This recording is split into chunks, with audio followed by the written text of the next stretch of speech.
ಈ ಬಾರಿ ಶಿರಸಿ ಶ್ರೀ ಮಾರಿಕಾಂಬಾ ಜಾತ್ರೋತ್ಸವ ವಿಶೇಷ ಅಂದ್ರೆ ಇದೇ ಮೊದಲ ಬಾರಿಗೆ ಬಂದಿದ್ದ ದುಬೈ ಅಕ್ವೇರಿಯಂ ಎಲ್ಲರ ಆಕರ್ಷಣೆಯ ಕೇಂದ್ರ ಬಿಂದುವಾಗಿತ್ತು. ಅತ್ಯಾಕರ್ಷಕ ವಿದ್ಯುತ್ ದೀಪಗಳಿಂದ ಕೂಡಿದ ಟನಲ್ ಒಳಗಡೆ ಹಲವು ಜಾತಿಯ ಮೀನುಗಳ ಜೊತೆ ಸೆಲ್ಫಿಗಾಗಿ ಮುಗಿಬಿದ್ದ ಜನ. ಈ ದೃಶ್ಯ ಕಂಡು ಬಂದಿದ್ದು ಇನ್ನೆಲ್ಲೂ ಅಲ್ಲ, ನಮ್ಮ ಉತ್ತರ ಕನ್ನಡ ಜಿಲ್ಲೆಯ ಶಿರಸಿ ಜಾತ್ರೆಗೆ ಬಂದ ಆಕರ್ಷಣೀಯ ದುಬೈ ಅಕ್ವೇರಿಯಂನಲ್ಲಿ.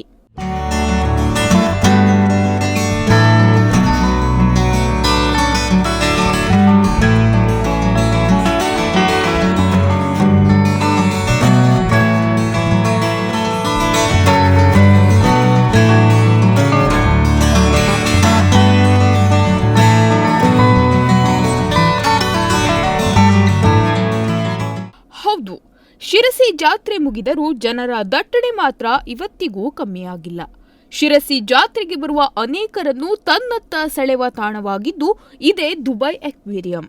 ಜಾತ್ರೆ ಮುಗಿದು 4 ದಿನ ಕಳೆದ್ರೂ ಜಾತ್ರೆಯ ಸಂಭ್ರಮ ಮಾತ್ರ ಇದುವರೆಗೂ ಮುಗಿದಿಲ್ಲ. ಬೇಸಿಗೆ ರಜೆ ಹಿನ್ನೆಲೆ ಕುಟುಂಬ ಸಮೇತ ಜಾತ್ರೆಗೆ ಬರುತ್ತಿರುವ ಜನ ಈ ಅಕ್ವೇರಿಯಂ ವೀಕ್ಷಣೆ ಮಾಡುತ್ತಿದ್ದಾರೆ.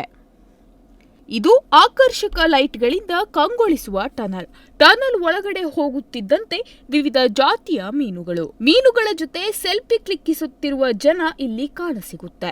ಭಾರತ ಸೇರಿದಂತೆ ಬೇರೆ ಬೇರೆ ದೇಶದ 40ಕ್ಕೂ ಹೆಚ್ಚು ಜಾತಿಯ ಮೀನುಗಳನ್ನೊಳಗೊಂಡ ಈ ಟನಲ್ ಎಂಥವರನ್ನೂ ಸಹ ತನ್ನತ್ತ ಸೆಳೆದುಕೊಳ್ಳುವಷ್ಟು ಆಕರ್ಷಕವಾಗಿದೆ.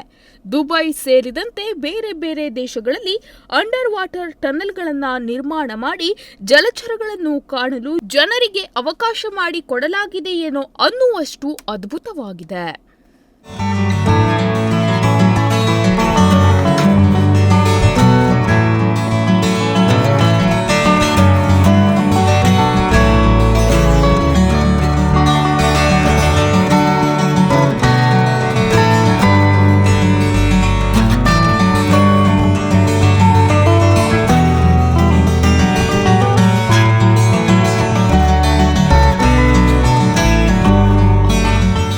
ನಮ್ಮ ದೇಶದಲ್ಲಿ ಟನಲ್ನಲ್ಲಿ ಹೋಗಿ ಜಲಚರಗಳನ್ನು ನೋಡುವುದು ಭಾರಿ ವಿರಳ.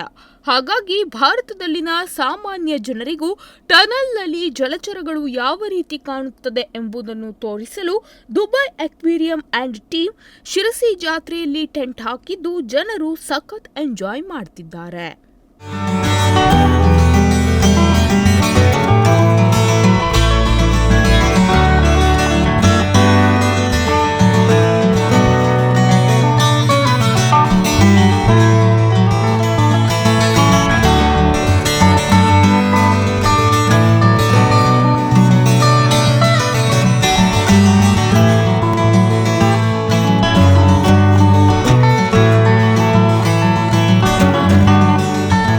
ಇನ್ನು ಪ್ರತಿ ವರ್ಷ ಶಿರಸಿ ಜಾತ್ರೆಗೆ ಜೋಕಾಲಿ ಸಿಹಿ ತಿಂಡಿಗಳೊಂದಿಗೆ ಜನ ಜಾತ್ರೆ ಎಂಜಾಯ್ ಮಾಡುತ್ತಿದ್ದರು. ಈ ಬಾರಿ ಜಾತ್ರಾರ್ಥಿಗಳು ದುಬೈ ಅಕ್ವೇರಿಯಂ ಕಂಡು ಸಖತ್ ಖುಷಿಯಾಗಿದ್ದಾರೆ. ನಾವು ಇದ್ದಲ್ಲಿಗೆ ದೇಶ ವಿದೇಶದ ಮೀನುಗಳು ಕಾಣಸಿಗುತ್ತಿದ್ದನ್ನು ತಿಳಿದು ಬೇಸಿಗೆ ರಜೆ ಹಿನ್ನೆಲೆ ಮಕ್ಕಳನ್ನು ಕರೆದುಕೊಂಡು ಕುಟುಂಬ ಸಮೇತ ದುಬೈ ಅಕ್ವೇರಿಯಂಗೆ ಬಂದು ಬೇರೆ ಬೇರೆ ಜಾತಿಯ ಮೀನುಗಳನ್ನು ನೋಡುತ್ತಿದ್ದಾರೆ.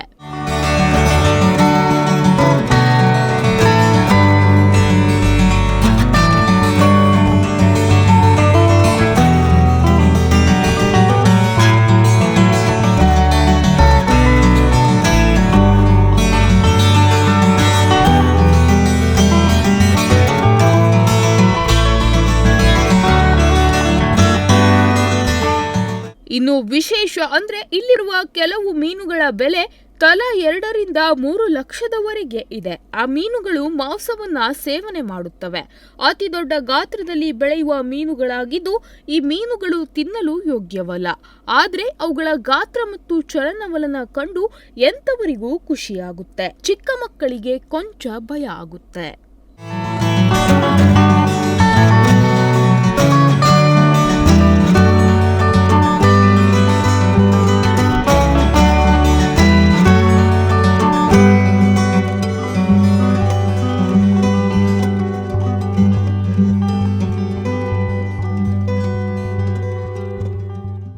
ಒಟ್ಟಾರೆಯಾಗಿ ಉತ್ತರ ಕನ್ನಡ ಜಿಲ್ಲೆಯ ಶಿರಸಿಯಲ್ಲಿ 40ಕ್ಕೂ ಹೆಚ್ಚು ಜಾತಿಯ ಮೀನುಗಳು ಅಂಡರ್ ವಾಟರ್ನಲ್ಲಿ ನಾವೇ ಇರುವ ಫೀಲ್ ಆಗುವಂತೆ ಟನಲ್ನಲ್ಲಿ ಅಕ್ವೇರಿಯಂ ನಿರ್ಮಾಣ ಮಾಡಿದ್ದು ಇಲ್ಲಿನ ಜನರಿಗೆ ಭಾರಿ ಖುಷಿ ನೀಡಿದೆ.